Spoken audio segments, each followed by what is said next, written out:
네, 오늘 사도행전 강의 두 번째 시간입니다. 기독교는 기록된 말씀 위에 세워졌습니다 라는 제목으로 하나님 말씀 함께 나누겠습니다.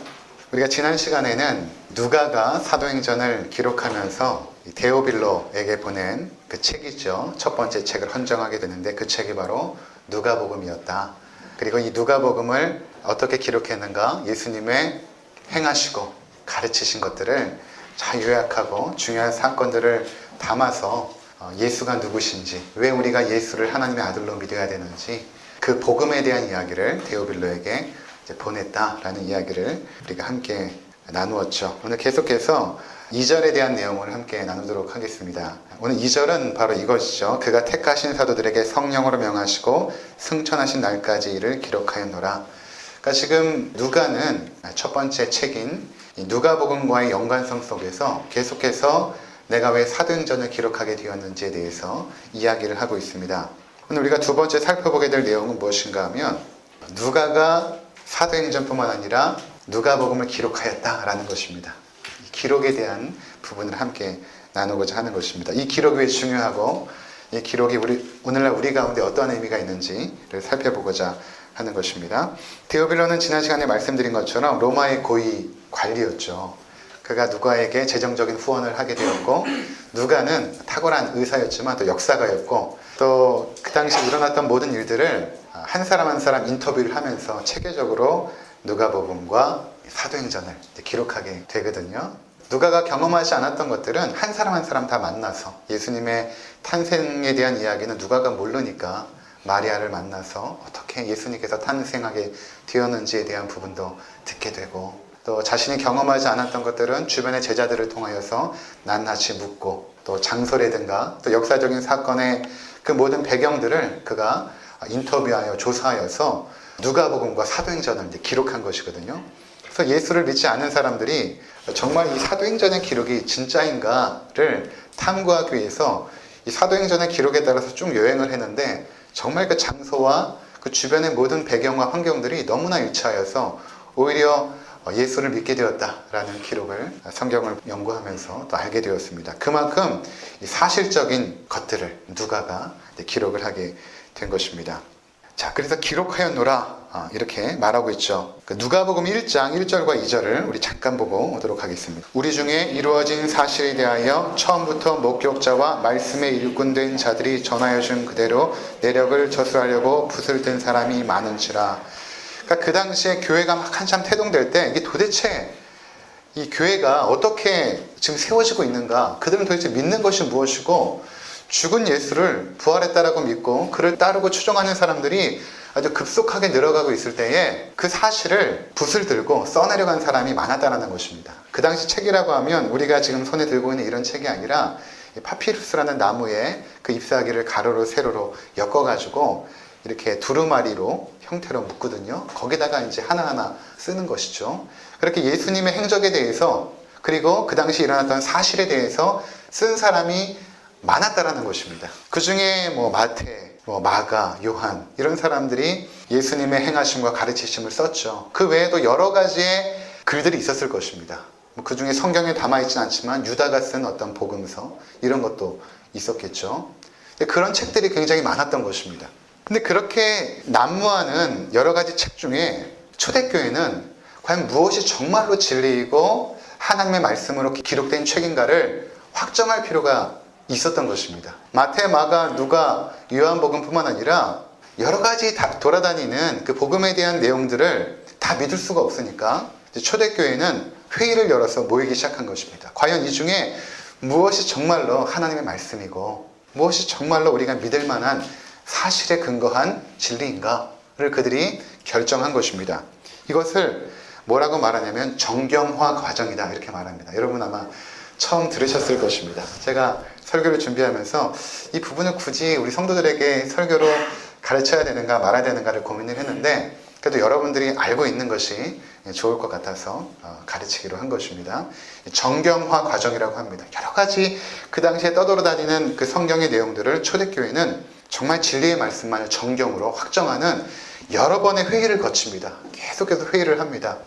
그리고 마침내 397년에 카르타고 종교회의에서 최종적으로 신약성경 27권을 정경으로 하나님의 말씀으로 채택하게 된 것입니다. 그래서 오늘날까지 이루고 있죠. 그래서 이 신약성경 27권을 하나님의 말씀 정경으로 채택을 할 때에 그 당시에 모였던 신학자들과 목회자들이 몇 가지 중요한 기준을 세웠습니다. 무엇이 하나님의 말씀일까? 첫 번째로는 사도성이었습니다. 수많은 책들 중에 과연 어떠한 책이 사도성이 있는가를 보았던 것입니다. 사도가 썼는가? 사도의 수준에 걸맞는 사람이 썼는가를 첫 번째로 보았던 것입니다. 두 번째로 그들이 살펴본 것은 과연 이것이 영감되어진 책인가? 영감성의 문제를 따졌던 것이죠. 하나님의 영감에 의해서 기록되었고 그 내용이 과연 영적인 성격인가를 계속해서 면밀히 조사했던 것입니다. 이 기준에 의해서 외경이나 위경 같은 것들이 제외가 된 것입니다. 세 번째는 보편성의 문제를 따졌습니다. 그 당시에 교회나 교부들에 의해서 보편적으로 받아들여지고 있던 성경들, 그것들만을 하나님의 말씀으로 정한 것이죠. 그래서 수많은 위작들은 여기서 제외가 된 것입니다. 자, 그러면 첫 번째 그 정경으로 채택할 때에 중요한 문제가 사도성이 있는가 였는데, 사도성이 무엇인가 하는 것입니다. 사도는 예수님의 12제자입니다. 마태복음 12장에 보면 12사도의 이름은 이러하니 하면서 12제자 이름을 기록하고 있습니다. 근데 거기 보면 이렇게 기록하고 있습니다. 누가복음 6장 12절과 13절을 제가 읽어드리겠습니다. 이때 예수께서 기도하시러 산으로 가사 밤이 새도록 하나님께 기도하시고 밝음에 그 제자들을 부르사 그 중에서 12를 택하여 사도라 칭하셨으니, 이렇게 말합니다. 그러니까 우리가 생각할 때는 제자들이 딱 12명이 있는 것이 아니라 제자들은 여러 명이 있었습니다. 12명 이상으로 여러 명의 제자들이 있었는데 그 제자들 무리 가운데 12명만을 예수님께서 택정하셔서 내가 너희를 사도로 지명하겠다, 이렇게 말하고 있는 것입니다. 그러니까 여러분, 예수님을 따랐던 무리 중에는 사도의 그룹이 있고 제자의 그룹이 있었다는 것을 우리가 이해하시면 될 것입니다. 그렇게 예수님께서 택정하신 12명, 그들만이 사도가 된 것입니다. 왜 12명으로 한정하셨을까? 그것은 구약에 12지파가 있지 않습니까? 하나님께서 12지파를 세울 때는 이 10이라는 수가 하나님의 백성의 대표 또는 총수를 상징하고 있습니다. 그래서 예수님께서도 12명의 사도를 세우심으로 신약 성도를 대표하고 상징하는 그런 의미에서 12명만을 사도로서 선택을 하십니다. 근데 나중에 이 12명의 사도 중에 가룟 유다가 예수를 배반하고 자살하여 죽지 않습니까? 그러면 우리가 언제 생각할 때는 11명의 사도만 있으면 되겠다라고 생각할지 모르지만, 예수님이 부활하시고 승천하신 이후에 이 11명의 사도들이 모여서 한 사람의 사도를 더 뽑습니다. 왜냐하면 12명을 채워야 처음 하나님께서 계획하셨던 그 신약 성도의 대표와 상징이 완성이 되기 때문에 그런 것이죠. 그래서 이 11명의 사도들이 모여서 한 사람의 사도를 추가로 가입을 시키는데, 그 장면이 사도행전 1장 21절에서 26절에 나와 있습니다. 이러함으로 요한의 세례로부터 우리 가운데서 올려져 가신 날까지 주 예수께서 우리 가운데 출입하실 때에 항상 우리와 함께 다니던 사람 중에 하나를 세워 우리와 더불어 예수께서 부활하심을 증언할 사람이 되게 하여야 하리라 하거늘, 그들이 두 사람을 내세우니 하나는 바사바라고도 하고 별명은 유스도라고도 하는 요셉이요 하나는 마띠아라. 그들이 기도하여 이르되 무사람의 마음을 아시는 주여, 이 두 사람 중에 누가 주님께 택하신 바 되어 봉사와 및 사도의 직무를 대신할 자인지를 보이시옵소서. 유다는 이 직무를 버리고 제 곳으로 갔나이다 하고 제비 뽑아 마띠아를 얻으니 그가 11사도의 수에 들어가니라. 저희 11명의 사도들이 모여서 한 사람의 사도를 또 뽑는데, 그 수많은 제자들의 무리 중에 그 두 사람이 최종 후보로 올라갑니다. 그 한 사람이 마띠아고 또 한 사람이 요셉이죠. 그렇죠? 이 두 사람이 최종 후보에 올라갑니다. 그리고 마지막으로 제비를 뽑아서 마띠아를 11사도의 수에 가입하여 12명의 사도가 채워지는데, 이 마지막 사도를 선택할 때에 11명의 사도들이 제시한 그 기준이 무엇이었는가? 첫 번째가 이것이죠. 21절에 보니까 요한의 세례로부터, 예수님께서 요한에게 세례를 받으신 때부터 죽으시고 부활하시고 승천하여 올라가실 때까지, 예수님께서 올라가실 때까지 우리 가운데 항상 함께 있었던 사람, 예수님께서 처음부터 공생애를 시작할 때부터 승천하여 올라갈 때까지 항상 우리와 함께 있었던 사람 중에 사도를 뽑아야 된다라고 사도의 기준을 제시한 것입니다. 그것이 사도인 것입니다. 그래서 그 사도가 되면 22절 후반부에 말한 것처럼 예수의 부활하심을 증언해야 되는 것이죠. 그러니까 예수님께서 죽으신 것도 목격하고 부활하신 것도 목격하고 그 부활의 주님이 승천하신 것도 목격한 그 사람만이 사도가 될 수 있었던 것입니다. 이해가 되시죠? 사도란 그런 것입니다. 예수님의 처음 사역부터 죽으시고 부활하시고 승천하여 올라갈 때까지 항상 예수님과 함께 있었던 그 사람들, 그 사람만이 사도가 될 수 있었던 것입니다. 두 번째 조건은 무엇인가 하면 예수님께서 택해야 되는 것입니다. 수많은 제자들 무리 중에서 예수님께서 12명을 택하신 것처럼 예수님이 택해야 됩니다. 사람이 택할 수는 없고 예수님이 택해야 됩니다. 근데 11사도가 모였는데 예수님이 승천하여 올라가시고 안 계시잖아요. 그러니까 어떻게 하면 우리가 사도를 택할 수 있을까 하여서 그들이 선택한 방법이 제비뽑기였습니다. 제비뽑기는 구약에서부터 하나님의 뜻을 물을 때 사용한 방법이었거든요. 그래서 이 두 사람을 후보로 올려놓고 제비를 뽑고 이 제비 뽑힌 사람이 예수님께서 택하신 사람이라고 믿은 것입니다. 26절 마지막에 보면 제비 뽑아 마띠아를 얻으니 그가 11사도의 수에 들어가니라 이렇게 말하고 있죠. 그런데 24절에 이렇게 말합니다. 그들이 기도하여 이르되 무사람의 마음을 아시는 주여 이 두 사람 중에 누가 주님께 택하신 바 되어 이렇게 말하고 있죠. 그러니까 주님께 택하신 바 되어 우리가 제비 뽑지만 그 제비의 결과는 주님께서 택하신 사람입니다. 결국 사도의 두 가지 조건, 예수님의 공생애 가운데 함께 있었고 부활의 증인이 될 사람, 그리고 또 하나의 조건은 예수님께서 택하셔야만 사도가 될 수 있다는 것입니다. 정리하면 이렇습니다.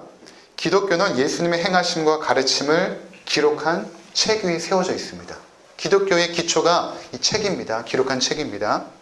근데 당시에 많은 기록이 있었지만 그 중에 성경으로 인정될 수 있는 기록, 그 정경의 기준은 무엇이었냐면 사도성이었습니다. 사도가 썼는가 또는 사도에 준하는 사람이 썼는가, 이것이 중요한 기준이었습니다. 그리고 사도라 함은 예수님의 공생애 동안에 항상 함께 있었고 부활하신 주님을 직접 목격한 자들, 그들 중에 예수님께서 택하신 자들, 그들이 사도가 되는 것입니다. 제가 이 이야기를 왜 자세하게 드리냐면 오늘날 자신이 사도라고 주장하는 자들이 있습니다. 간혹 제가 이렇게 차를 타고 가다 보면 현수막에 외국 사람의 이름이 이렇게 기록되어 있고 이분들이 집회를 하는데 그 사람들이 소위 사도라고 불리는 사람들입니다. 사도라고 불리는 그 외국의 어떤 여러 명의 사람이 있습니다.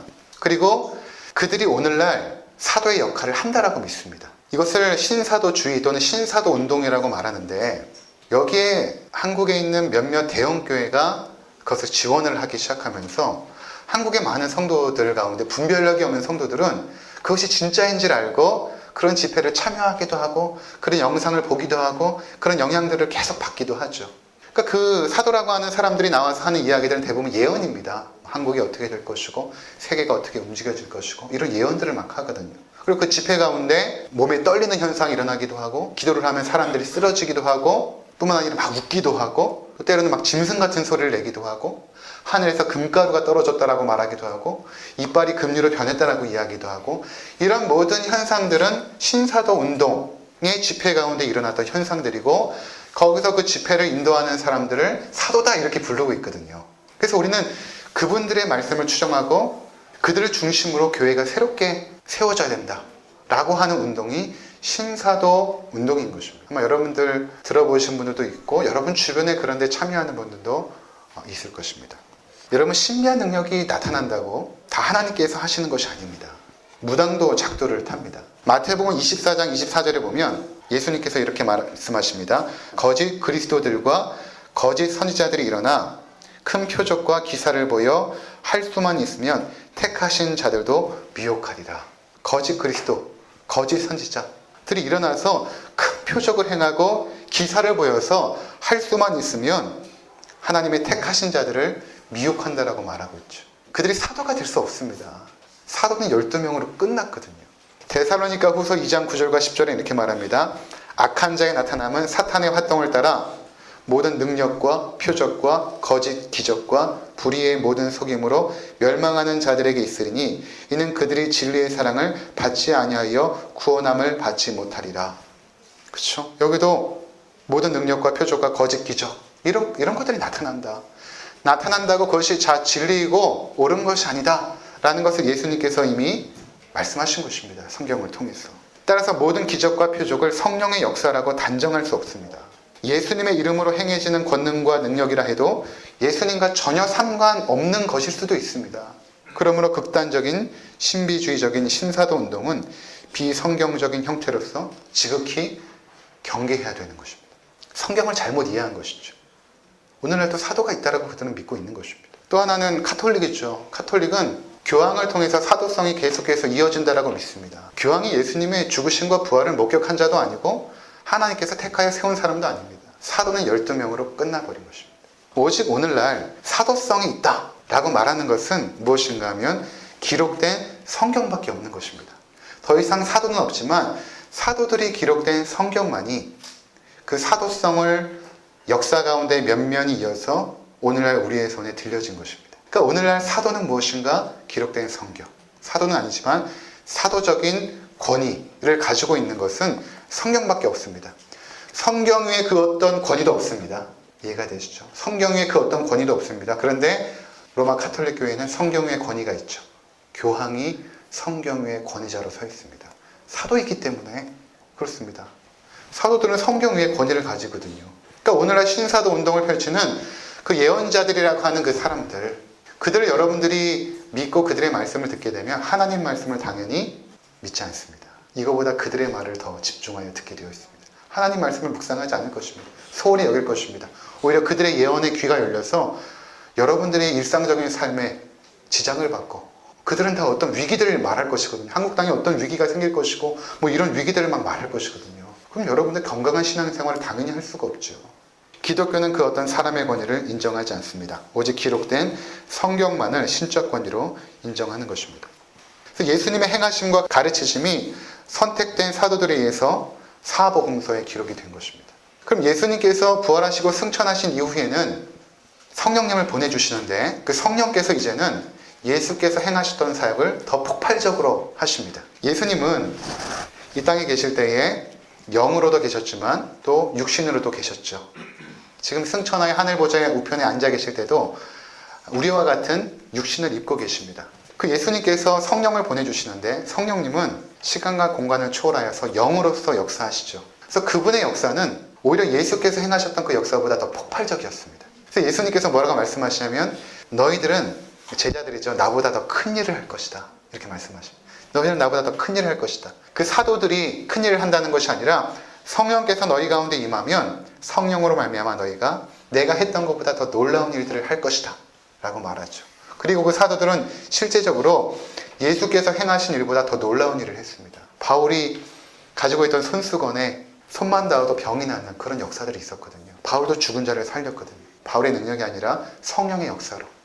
사도행전은 성령의 역사거든요. 사도들의 어떤 행함이 아니라 사실은 성령 행전입니다. 성령께서 어떻게 행하셨는가를 쭉 기록해 나가십니다. 그래서 사도행전부터 시작하여서 요한계시록에 이르기까지 그 모든 성령께서 역사하셨던 그 모든 역사들을 사도들이 기록하게 되었고 그것이 성경으로 엮어져서 신약성경 27권으로 우리 가운데 전해져 내려온 것입니다. 그리고 그 기초 위에 교회가 세워지고 성도들의 신앙이 세워지기 시작한 것이죠. 그렇다면 신약성경은 그렇게 세워졌다고 한다면 구약성경은 과연 무엇일까라는 것입니다. 부목사로 있을 때 어떤 성도가 갑자기 교회에 안 나와요. 물어봤더니 이 교회는 구약을 설교하기 때문에 저는 이 교회에 안 나가고 신약만 설교하는 교회로 나가겠습니다. 그렇게 말하는 거예요. 들어봤더니 구약은 하나님 말씀이 아니라는 거예요. 신약만 하나님 말씀이지 왜 구약을 교회에서 설교하냐는 것입니다. 그래서 교회를 떠났어요, 그분이. 그런 사람들이 있더라고요. 제가 그 도올 김용옥 교수의 강의를 쭉 들어보니까 그분도 구약을 인정하지 않습니다. 구약에 하나님께서 전쟁을 명하시고 사람을 죽이고 하는 그런 모습이 등장하는데 어떻게 구약이 하나님 말씀일 수 있느냐? 신약만 하나님 말씀이다. 이렇게 주장을 하더라고요. 그럼 구약이 무엇일까? 누가가 아주 잘 기록을 했는데 그럼 누가복음 24장 25절과 27절 어떤 장면인가 하면 엠마오로 두 명의 제자가 이제 걸어가고 있었습니다. 그들이 무슨 얘기를 주로 하고 있었냐 하면 지금 예수님께서 죽으시고 부활했다라는 소문이 있는 것입니다. 그들은 이제 예수님의 두 제자였거든요. 근데 그들은 예수님의 부활을 아직 목격하지 않은 상태예요. 그냥 거기에 갔던 여인들이 전하여 준 말, 또 베드로나 요한이 우리가 그 무덤에 달려갔는데 예수가 없더라. 빈 무덤이고 시신이 없더라. 이런 이야기를 그 제자들이 전해 들은 것입니다. 이들이 사도였는지 아니면 다른 제자의 무리였는지는 알 수 없지만 이 두 제자가 엠마오로 걸어가면서 그 이야기를 쭉 합니다. 그때 한 사람이 곁에 딱 다가와서 섭니다. 그래서 너희들이 지금 말하고 있는 것이 무엇이냐? 이렇게 물어봤더니 당신은 지금 예루살렘에서 일어난 일을 알지도 못합니까? 그러면서 그 이야기를 한 것입니다. 예수란 우리가 따랐던 그분이 죽으시고 무덤에 들어가셨는데 빈 무덤을 보았다고 합니다. 도대체 이게 어떻게 된 일인지 알지 못하겠습니다 라고 이야기를 하자 그 곁에 오셨던 분이 예수님이었거든요. 예수님께서 뭐라고 말씀하시냐면 25절부터 함께 읽겠습니다. 이르시되 미련하고 선지자들이 말한 모든 것을 마음에 더듬이는 자들이여 그리스도가 이런 고난을 받고 자기의 영광에 들어가야 할 것이 아니냐 하시고 이에 모세와 모든 선지자의 글로 시작하여 모든 성경에 쓴 바 자기에 관한 것을 자세히 설명하시니라. 예수님께서 27절에 보니까 모세와 라는 것은 모세오경을 말합니다. 창세기, 출애굽기, 레위기, 민수기, 신명기, 모세오경. 그리고 모든 선지자의 글은 나머지 글. 그러니까 구약 성경 전체를 말합니다. 그 당시에는 성경이 구약 성경밖에 없었으니까. 자, 구약 성경을 통해서 모든 성경에 쓴 바 누구에 관한 것을 자세히 설명하셨다고 말합니까? 자기에 관한 것을. 구약 성경의 창세기부터 말라기까지의 모든 내용은 곧 예수님에 대하여 쓴 책이라는 것입니다. 오실 예수 그리스도를 바라보면서 쓴 책이 구약 성경이죠. 그래서 구약에 우리가 연구를 하다 보면 항상 예수 그리스도를 만나게 됩니다. 그 빛이 처음에는 어두워요. 근데 점점 창세기에서 말라기로 갈수록 예수님을 향한 그 빛이 더 또렷해집니다. 밝아지고 쫙 비치거든요. 구약에. 그러니까 구약과 신약 성경 모두는 누구를 언급하기 위해서, 누구를 가르치기 위해서 쓰여졌는가? 누구에 대하여 말씀하기 위해서 쓰여졌는가? 그것은 바로 예수 그리스도를 말하기 위하여 쓰여진 것입니다. 그러니까 이 기록이 교회 초석이고 기독교의 근간인 것입니다. 두 번째 우리가 살펴볼 것은 무엇인가? 이렇게 구약과 신약의 모든 것은 예수 그리스도를 바라보며 또 예수 그리스도를 쓴 책인데 이 책이 교회의 근간이고 기독교의 초석이 되는데 이것은 그냥 누구나 읽는다고 이해되어지는 것이 아니라 오직 성령께서 택하시고 그들에게 감동시켜준 자들만 이 하나님 말씀을 바르게 깨닫고 이해하게 된다는 것입니다. 그래서 오늘 사도행전 1장 2절에 보니까 이렇게 말하고 있지 않습니까? 그가 택하신 사도들에게 성령으로 명하시고 사도들을 택하셨고 그들에게 성령으로 명하셨다. 그러니까 예수님께서 말씀하신 모든 것들이 성령을 통하여 사도들에게 증거되지 않았다면 사도들은 이해하지 못했습니다. 그냥 그 말씀 자체를 무슨 말씀을 하시는가 도무지 이해를 못합니다. 근데 나중에 성령께서 임하시자 예수님께서 하셨던 모든 말씀이 밝히 완벽하게 이해가 되어졌거든요. 요한복음 2장에 보면 예수님께서 성전에 들어가서 성전을 청결하게 하시는 사건이 나옵니다. 막 물건 팔고 있는 사람들, 짐승이 있고 막 돈을 서로 주고받고 이런 모습을 보면서 예수님께서 분노하십니다. 하나님께 예배하고 경배하는 이 장소를 강도의 소굴로 만들었다. 분노하시고 그 돈 바꾸는 자들 다 내어 쫓으시고 짐승도 다 내어 쫓으시죠. 그러니까 거기에 있었던 유대인들이 그 예수님의 그 분노하시는 그 모습을 바라보면서 그들도 약간 이제 위축이 된 것입니다. 그 모습이 너무나 위험이 있었기 때문에 막 예수님께서 채찍을 만들고 막 화가 나서 막 쫓은 것이 아니라 그 거룩한 그 공의로운 그 예수님의 그 모습 속에서 그들이 굉장히 위축된 것이죠. 그러면서 도대체 당신이 무슨 권위로 이런 일을 합니까? 표적을 좀 보여달라. 당신이 이런 일을 한다면 결국에는 선지자의 일을 하고 있는데 당신이 선지자라면 표적을 좀 보여달라. 이렇게 이제 도전을 하니까 예수님께서 뭐라고 말하냐면 이렇게 말합니다. 너희가 이 성전을 헐라. 내가 사흘 만에 세우겠다. 이렇게 말합니다. 너희가 이 성전을 헐라. 그 당시에 그 성전은 그 다윗이 지은 성전이 무너지고 헤롯이 다시 이제 성전을 재건했거든요. 멋지게 46년 동안 성전을 지었습니다. 헤롯 성전이라고 불렀는데 46년 동안에 지은 성전을 예수님께서 너희가 헐라. 내가 3일 만에 세우겠다. 라고 말하니까 유대인들은 분노하게 되었고 거기 있는 제자들은 도대체 무슨 말씀을 하시는가 이해할 수 없었던 것입니다. 근데 요한복음은 요한이 마지막에 이렇게 코멘트를 답니다. 뭐라고 말하냐면 21절에 그러나 예수는 성전된 자기 육체를 가리켜 말씀하신 것이라 죽은 자 가운데서 살아나신 후에야 제자들이 이 말씀하신 것을 기억하고 성경과 예수께서 하신 말씀을 믿었더라. 그 당시에는 이해하지 못하고 믿지 못했는데 예수님께서 부활하시고 나서 성령께서 그들 가운데 임재하자 그때 예수님께서 성전을 헐라 사흘 만에 세우겠다 라고 하신 것이 결국에는 성전이라는 것은 눈에 보이는 성전이 아니라 자기 육신, 하나님과 죄인이 만나는 유일한 장소가 건물이 아니라 바로 예수 그리스도임을 말씀하신 것이고, 너희가 헐라는 것은 너희가 나를 죽이게 될 것인데 내가 3일 만에 세우겠다는 것은 3일 만에 내가 부활할 것이다 라는 것을 말씀하셨구나 라는 그 이해가 그때는 없었지만 예수님의 부활 이후에 성령께서 임하시자 그들이 깨닫게 되었다는 것입니다. 베드로후서 1장 19절과 21절에 이렇게 말합니다. 먼저 알 것은 성경의 모든 예언은 사사로이 풀 것이 아니니 예언은 언제든지 사람의 뜻으로 낸 것이 아니요 오직 성령의 감동하심을 받은 사람들이 하나님께 받아 말한 것입니다. 성경에 나와 있는 모든 내용이 인간이 썼지만 성령께서 그들에게 감동하여서 하나님의 말씀을 쓰게 한 것입니다. 그리고 그것이 정말 하나님의 말씀인지를 그 사도성을 가지고 교회가 정한 것이 바로 성경이었던 것이죠.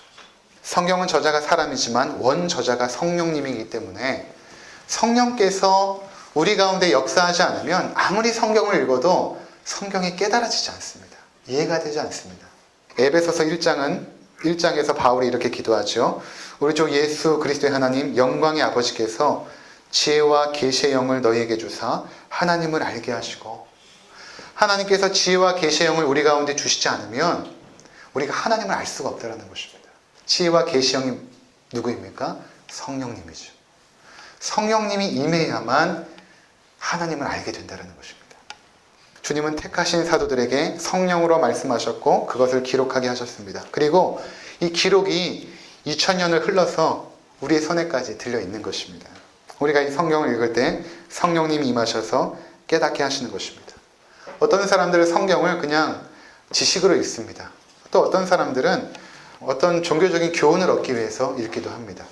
윤리적인 가르침을 얻기 위해서 읽기도 합니다. 어떤 사람들은 신화적 이야기로 읽기도 합니다.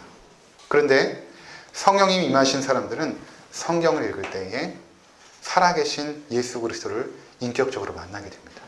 놀라운 일입니다. 성령께서 여러분 가운데 임하시면 성경을 읽을 때에 그 주님이 하늘 보좌 우편에 계신 것이 아니라 인격적으로 나에게 다가오시고 나를 만나주십니다. 지금도 그런 놀라운 역사들이 일어나고 있습니다.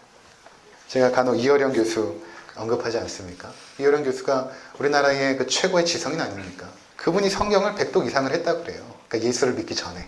그리고 그 성경에 대해서 많은 비판도 많이 했습니다. 종교 서적이지 이것이 무슨 하나님의 말씀인가? 그냥 종교적인 경전의 하나다. 근데 그의 딸이 그 변호사 아니었습니까? 돌아가셨죠. 목회를 하다가 변호사로 있다가 목사 안수도 받고 목회를 하다가 결국엔 딸이 죽었거든요. 신실한 믿음의 사람이었죠. 그가 늘 아버지를 해서 기도한 것입니다. 아버지가 저렇게 성경을 읽는데 아직까지도 그리스도를 만나고 있지 못하니까. 나중에 이어령 교수가 자기의 딸의 그 질병 앞에서 저 딸이 믿는 하나님 나도 한번 믿어볼까 라고 할 때 성령께서 임하십니다. 그리고 성경을 봤더니 성경이 예전에 읽었던 지식이 아니라 살아계신 하나님의 말씀으로 들리기 시작합니다. 그러면서 이어령 교수가 회개하죠. 그리고 내 딸이 믿고 의지했던 그 하나님을 이어령 교수도 영접하고 지금은 아주 신실한 그리스도인이 되었습니다. 그런 것입니다. 성령께서 임하시지 않으면 결코 하나님의 말씀을 이해도 못하고 깨닫지도 못하고 그 말씀 속에서 살아계신 하나님을 만나지 못하는 것입니다. 2000년 전에 사도들을 불러서 성령으로 명하신 주님께서 오늘날도 그분의 백성을 부르시고 그의 백성을 선택하시고 성령을 부어주셔서 주의 말씀을 듣게 하십니다. 하나님은 구약에서 아브라함을 선택하셨죠. 세상에 많고 많은 사람이 왜 아브라함을 선택했을까? 당시 아브라함은 그의 아버지 데라가 우상을 만드는 사람이어서 그도 어릴 적부터 우상 만드는 일을 했을 것입니다. 근데 하나님이 그를 택하십니다. 그가 의로워서가 아니라 하나님의 기쁘신 뜻 가운데 아브라함을 택하신 것입니다. 그리고 하나님은 세상에 많고 많은 민족 중에 이스라엘을 택하시죠. 이스라엘이 뭐 대단해서가 아닙니다. 신명기 7장이 이렇게 언급하죠. 너는 여호와 내 하나님의 성민이라 네 하나님 여호와께서 지상 만민 중에서 너를 자기 기업의 백성으로 택하셨나니 여호와께서 너희를 기뻐하시고 너희를 택하심은 너희가 다른 민족보다 수요가 많기 때문이 아니니라. 너희는 오히려 모든 민족 중에 가장 적으니라. 여호와께서 다만 너희를 사랑하심으로 말미암아 이렇게 말합니다. 이스라엘 민족을 택할 때는 그들에게 어떤 이유가 있는 것이 아니라 하나님께서 그들을 그냥 사랑하신 것입니다. 기쁘신 뜻 가운데. 그러니까 하나님께서 누군가를 택할 때는 그 택함 받은 자의 어떠함이 있지 않다라는 것입니다. 그들이 어떤 조건을 가지고 있기 때문에 택함을 받은 게 아니라는 것입니다. 예수님께서 이 땅에 태어나실 때에 얼마나 좋은 가문에서 잘 자란 여인들이 많았겠습니까? 왕족의 가문도 있었을 것이고 거기서 아주 좋은 교육과 조신하게 자란 여인들이 많이 있었을 텐데 낮고 미천한 마리아의 몸을 통해서 태어나셨죠. 왜 마리아가 하나님의 아들을 잉태하는 그 영광을 얻게 되었을까? 왜 마리아는 택함을 받았을까? 마리아에게 이유가 있지 않습니다. 그냥 마리아를 택하시기를 기뻐하신 것입니다. 왜 하나님께서 바울과 같은 그리스도를 핍박하는 자들을 택하였을까? 바울에게 이유가 있는 것이 아니죠. 그냥 바울을 하나님께서 기뻐하시고 그를 택하신 것입니다. 그리고 하나님께서는 여러분과 저를 택하셨죠. 우리에게 어떤 조건이 있는 것이 아닙니다. 그냥 하나님께서 우리를 택하시기를 기뻐하신 것입니다. 그리고 택함을 받은 자들에게 하나님은 성령을 부어주십니다. 그리고 우리가 하나님 말씀을 대하고 그 말씀 속에서 그리스도를 인격적으로 만난 것이죠. 고린도전서 1장 26절과 31절에 이렇게 말합니다. 형제들아 너희를 부르심을 보라. 육체를 따라 지혜로운 자가 많지 아니하며 능한 자가 많지 아니하며 문벌 좋은 자가 많지 아니하도다. 그러나 하나님께서 세상에 미련한 것들을 택하사 지혜 있는 자들을 부끄럽게 하시고 세상에 약한 것들을 택하사 강한 것들을 부끄럽게 하려 하시며 하나님께서 세상에 천한 것들과 멸시받는 것들과 없는 것들을 택하사 있는 것들을 폐하려 하시나니 이는 아무 육체도 하나님 앞에서 자랑하지 못하게 하려 하십니다. 이런 걸 보면 하나님께서 택하심은 오히려 약한 자들, 가난한 자들, 없는 자들, 비천한 자들 그들을 통하여 하나님의 강함과 하나님의 위대하심을 나타내기 위하여 지금도 여전히 그러한 자들을 택하신다는 것입니다. 하나님께서는 선택한 자들에게 성령님을 보내주십니다. 그래서 우리가 성령님 안에 거하고 있죠. 여러분들이 성령님 안에 거하고 있습니다. 내가 어떻게 성령님 안에 거하는가 확신하지 못합니까? 여러분들이 예수를 그리스도라고 믿으면 이미 성령께서 여러분 안에 계신 것입니다. 그리스도가 아니면 예수를 그리스도라고 고백할 수 없거든요. 성령께서 여러분 안에 계신 것입니다. 그렇다면 여러분의 신앙은 기록된 말씀 위에 세워져 있습니까? 이것이 마지막 우리의 도전인 것입니다. 여러분의 지금 가지고 있는 그 믿음, 내가 가지고 있는 그 신앙이 과연 기록된 진리의 말씀 위에 세워져 있는가를 여러분들이 돌이켜 보아야 됩니다. 제가 간혹 어떤 분들하고 만나서 대화를 해보면 그분의 신앙이 성경 위에 기초한 것이 아니라 누군가 옆에서 믿음 좋은 분들이 해줬던 이야기 위에 신앙의 기초를 세운 것입니다. 이야기를 들어보면 성경적이지가 않아요. 도대체 저 믿음은 어디서 나왔을까를 추적해보면 주변에 어떤 분이 그런 얘기를 했는데 그것을 신앙의 근거로 가지고 있는 것입니다. 또 어떤 분은 기독교 서적에서 뭐 좋은 책 하나 읽었는데 그것을 자신의 신앙의 기초로 가지고 있는 것입니다. 성경적이지가 않아요. 제가 뉴질랜드에서 바이블 칼리지에서 공부를 할 때 처음에 충격을 받았던 것이 있었습니다. 뭐냐면 교수님하고 이렇게 공부를 하다가 제가 어떤 이야기를 딱 했는데 교수님이 뭐라고 저에게 질문하셨냐면 학생의 그 이야기는 성경에 어떤 것을 근거로 하고 있습니까? 라고 딱 물어봤는데 갑자기 머리가 멈추는 거예요. 전 한 번도 그렇게 사고를 해본 적이 없습니다.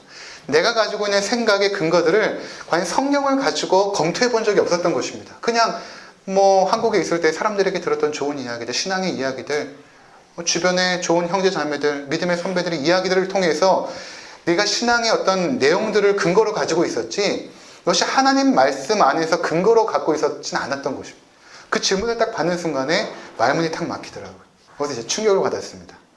내가 가지고 있는 많은 신앙의 내용들이, 부분들이, 내가 알고 있는 것들이 성경적이지 않을 수도 있겠다. 아마 여러분들이 우리 교회에 이렇게 뭐 1년 정도 이렇게 쭉 나오시면서 그동안 내가 가지고 있던 신앙의 내용과 우리가 성경을 강의하면서 나왔던 내용들이 충돌을 일으킬 때가 간혹 있었을 것입니다. 그동안 나는 이렇게 알고 있었는데 성경의 내용들을 우리가 풀어가면서 받는 충격들이 있죠. 충돌들이 있습니다. 내가 복음이라는 것은 이전에는 예수 믿고 형통하고 잘 되고 건강하고 사업 잘 되고 이게 복음인 줄 알았는데 어느 날 복음은 그것이 아니다. 우리 그동안 삼박자 축복이 마치 복음인 것처럼 듣고 있었는데 삼박자 축복은 복음을 오히려 혼탁하게 만든 것이다. 뭐 이런 내용들이 설교를 통하여서 우리 가운데 계속 증거되어지면 여러분들이 마음이 불편할 수도 있고 또는 충돌을 일으킬 수도 있습니다. 왜냐하면 내가 노력한 만큼 어떠한 대가들을 하나님께로부터 얻는다고 한다면 오히려 편하겠죠. 더 열심을 낼 수도 있을 것입니다. 근데 기독교는 그것이 아니에요. 그냥 하나님께서 무조건적으로 은혜를 베풀어 주시거든요. 그것이 성경입니다. 너희의 어떠함에 내가 너희를 택한 근거가 있는 것이 아니라 그냥 내가 너희를 기뻐서 택하였다. 그때 너희는 미천한 가운데 있었고 죄악 가운데 있었다. 그냥 은혜로 택함을 받았다라는 지르를 받으면 우리가 그 앞에서 내세울 것이 아무것도 없죠. 그러니까 그 당시에 유대인들이 예수님을 죽이려고 했던 것입니다. 자기들은 열심히 공로를 쌓고 있거든요. 헌금을 많이 드리고 금식도 하고 구제도 하면서 막 공로를 쌓고 있는데 예수님이 오셔가지고 그것으로 천국에 가는 것이 아니다. 너희들은 죄인이고 너희는 독사의 자식이다. 그렇게 선포하니까 결국 유대인들이 예수님을 죽이지 않습니까? 여러분이 가지고 있는 신앙의 내용들이 성경과 충돌될 때 여러분의 신앙의 내용들을 버리셔야 됩니다. 그리고 기록된 성경의 진리를 여러분의 신앙의 내용으로 받으셔야 되는 것입니다. 계속해서 검토해보고 점검해봐야 됩니다. 앞에 나와 있는 목사가 설교하더라도 저 목사의 말이 성경적인가를 늘 검토해봐야 됩니다. 여러분들이 TV를 트고 설교자들의 멋진 설교를 들을 때도 저 위대한 설교자의 설교가 성경적인지를 검토해봐야 됩니다. 그것이 건강하고 지혜로운 성도들의 마땅한 모습인 것입니다. 우리에게 권위는 오직 성경밖에 없습니다.